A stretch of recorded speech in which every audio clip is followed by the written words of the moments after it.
La dernière rubrique, c'est avec Nokour Barkaï. Nokour Barkaï, vous avez eu à faire le tour de la ville pour voir les différentes apparitions de la place.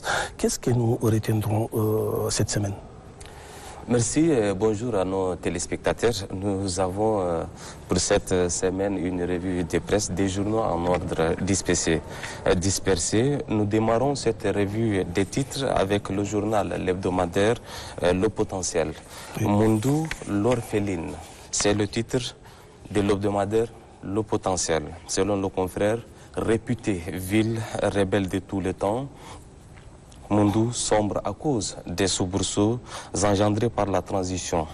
Cette cité, dont les ressortissants affichaient autrefois fière allure, semble en manque de leadership. À lire le développement de cet article à la page 3 du journal. Toujours avec l'hebdomadaire Le Potentiel, réunion des ministres de la CNSAT. Patalé Géo préside la séance de Niamey. Niamey, capitale du Niger, a accueilli la réunion des ministres sur l'examen de l'étude de faisabilité du programme régional de la jeunesse CNSAD le 10 février dernier. Le ministre Patalé Géo y a pris part et a présidé les travaux. Le journal nous rapporte que plusieurs délégations ministérielles des pays membres ainsi que les mandatés des organisations interafricaines ont participé à ces grands rendez-vous. Selon le journal, les assises de cette rencontre ayant pour épicentre la jeunesse ont permis de passer en revue les politiques, projets et programmes de chacun des pays membres. N'Djamena Hebdo, l'hebdomadaire consacre sa une. Bataille pour le contrôle du phare. C'est le titre de cet hebdomadaire. Cet acte ne me fait ni chaud ni froid. Telle est la réaction du coordinateur du parti Fédération Action pour la République, Ngadledji Yorongar, suite à l'annonce faite par Ndjagadoum Daniel selon laquelle un changement est survenu à la tête du parti lors du dernier congrès le 11 février. Pour éclairer ses lecteurs sur cette bataille de contrôle du parti, le confrère s'est entretenu avec Ngadledji Yorongar. L'intégralité de cette interview a retrouvé à la page 4 du journal.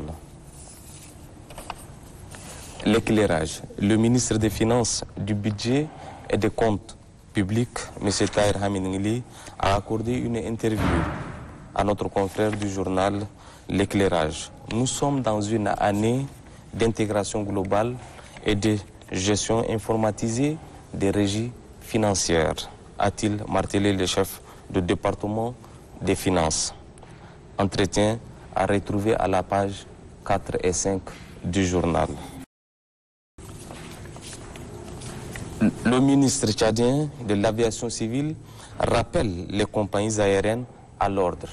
C'est le titre du quotidien Le Progrès dans l'une de ses parutions de la semaine. C'est mercredi 15 février 2023, le chef du département de l'aviation civile et de la météorologie nationale a fait une déclaration à moins de 3 mois après, pour la deuxième fois, à l'encontre des représentants des compagnies aériennes. Selon le confrère, la cherté du prix des billets d'avion, le confort et la sécurité des passagers tchadiens sont entre autres les points saillants de cette rencontre. De poursuivre, le confrère souligne que M. Zentaïr Sougumi est déterminé à changer la donne, c'est-à-dire fait du développement du transport aérien son cheval de bataille.